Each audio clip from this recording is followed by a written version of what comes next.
extroverts in general are more likely to go for what they want. So that factors in. People who are more risk averse are more likely to know what they don't want and just stay away from that. Yeah. So a lot of factors go into it. But there's an awesome way that you can hack that, because like, okay, you're having trouble going after what you want. Well, you just have to think about like, you just have to flip it for yourself. Like, well, if I don't do this, then I'm going to stay in the same place I am. And I'm more afraid of staying where I am than going for this thing. So I'm going to go for it. So you just have to reframe it for yourself if you're like risk averse. Life Hacks by Kate. Something I really admire about ESTPs is whenever I interview ESTPs, the phrase, "I love gaming the system" comes up. Just being able to know the system and then know how to game it is exhilarating for ESTPs. Oh my God, it is. It's so exciting that I have found a new topic of obsession, and that is learning about real estate taxes and, tax accounting.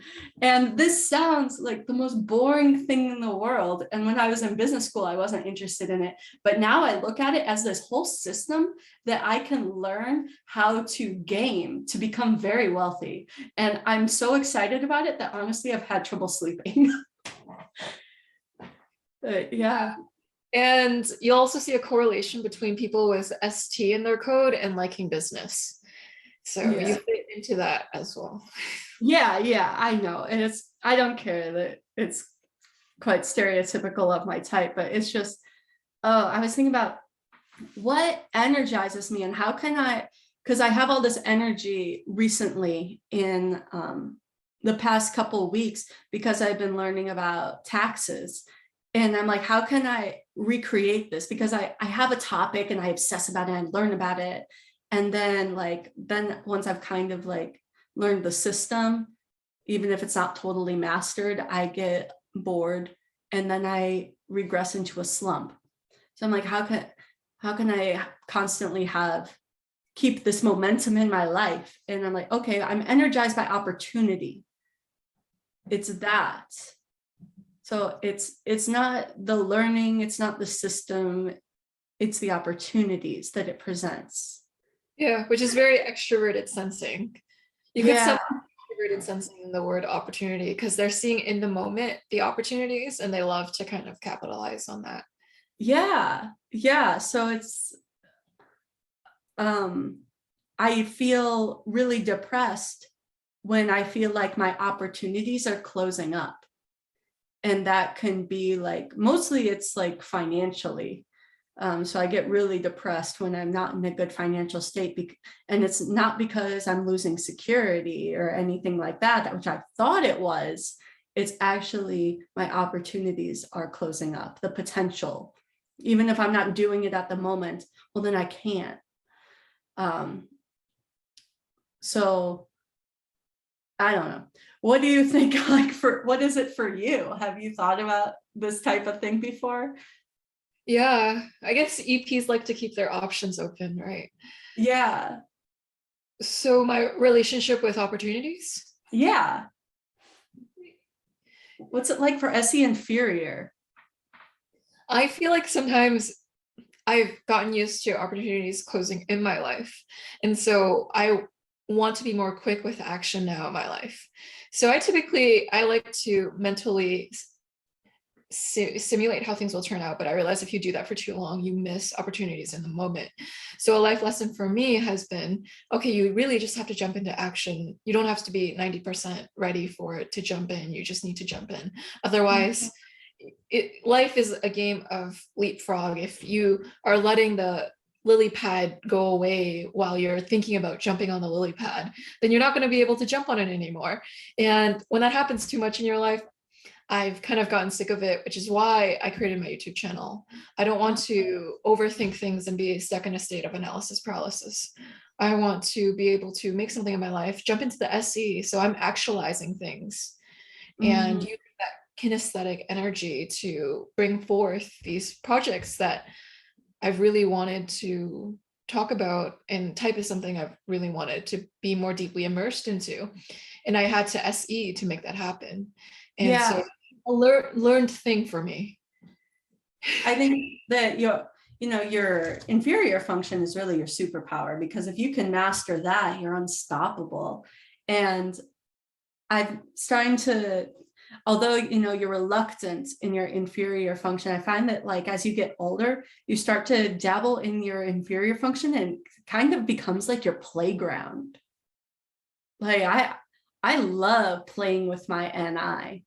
I get frustrated and exhausted when it's in the application of planning, but then I find that like, oh, that can actually be fun if I find that like this planning is allowing for more opportunities. So I've got to like hack it again back into the SE.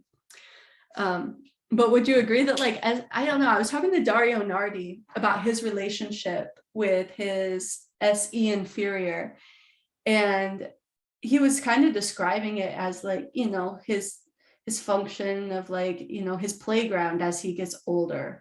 He's getting into like, I think he said like kite surfing and things like that, and going to like, discotecas in Norway and stuff, and very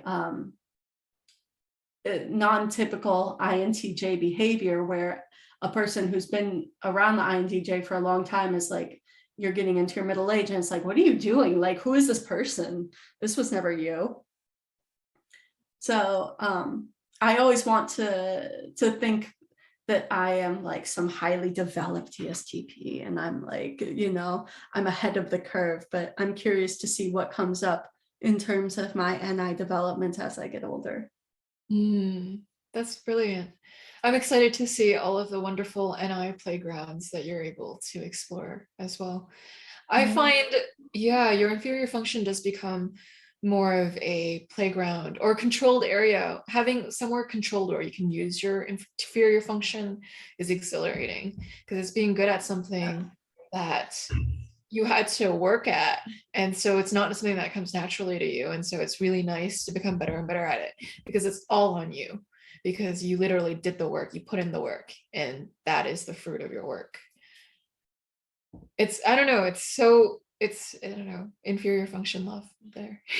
Yeah, I really admire the inferior function, and I really look up to it when I see it as like a higher function that people have. It's incredible. I would be really interested in seeing like the dynamics of like what an INFJ and ESTP, or like a duality, could accomplish in a business or in a work setting together. Like, would all of the execution fall on the ESTP and all of the planning fall on the INFJ, so they're just not forcing development upon each other? Or would they imitate that within each other and kind of guide each other to be able to, engage their inferior function more? I've always wanted to have an SE dominant type teach me to do physical activity with them. So I've really wanted to learn salsa. And so having an ESTP teach me salsa would be the hottest thing ever. I learned it. Yeah. And very, very charming. So that would be really fun. You should take lessons. Why don't you do it? I am. My brother's an ESTP, actually, so I can comment a bit on the dynamic. He's always looking for opportunities he can capitalize on in his environment. He'll go like, this stock is going to go up. All right, Joyce, Bitcoin, or like when it was still a thing before a long time ago and people are really, really investing into it. My brother was all about that and telling me that's going to rise, that this is going to do well. And he's like, put your money into that. And I was like, wow, this is very aggressive, forceful. Did you do it? I did a little bit. Yeah. Okay. Good.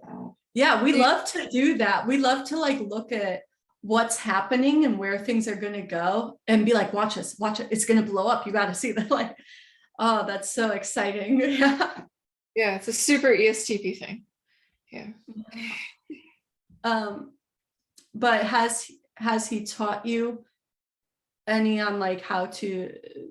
to execute more on your plans instead of getting caught in, like you said, analysis paralysis? He has, yeah. The thing about SE dominant types is sometimes they can get impatient too. So if you do not execute on your plans, they can either one, be patient and try to like teach you how to. But if when my brother was before, he would actually get impatient and upset and angry at me every time I would stall things too long. He's like, just do it. You just go out and put yourself into it. What is so difficult? And so you can have two sides of the ESTP. You can have the patient teacher one, or you can have the one that is irritated at how slow you're going and how obvious the pathway is and how just do the thing. What is taking you so long? It's common sense. It's reality. Yeah. Yeah, I can see that. I'm sorry, I get annoyed with those scenarios as well. I'm quite impatient too, and that airports are an absolute nightmare because nobody is being efficient in their movements when, again, the path is so obvious. Yeah. Mm-hmm.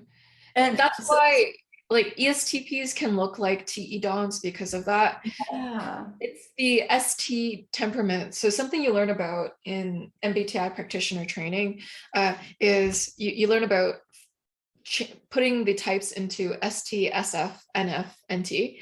And for the ST temperament, they actually value things like efficiency, getting to the point, getting things done, finding the useful thing about things. Why is it practical? Why is it useful? So it sounds a lot like TE pragmatics, but it's really STs value things that look very similar to TE, but it's not TE. Mm-hmm.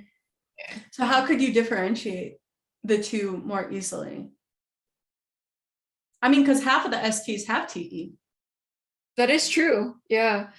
Because with the ESTP, they're less likely to plan super into it. They do plan, but up to the point where you need the plan, and then they would like to improvise and like to adapt to the moment. So you're going to see more competency with actually dealing with crisis situations or being able to adapt on the fly or to work with what they have. And there's more immediacy with responding to the thing. Whereas if you're going to get a TJs plan, and they plan extensively and they do it well and they do it very intricately. Whereas with the STPs, you're not going to see that. Yeah. Yeah, learning to imitate a TE has been one of my biggest challenges because, like, in business, they want you to be a TJ. I found they want you to be as adaptable as an STP, but as planned out as an NTJ. And it's like, you realize that nobody's that, right? So I've had to at least like try to imitate and pretend to be an NTJ at times, but man, is that taxing. Your personality is unique. It's hard to find someone that understands you. Try dating using personality type matching. Find out who you're compatible with using Myers-Briggs and Big 5 personality scores. Download TypeMatch and start dating by personality type compatibility today. TypeMatch, available on App Store and Play Store.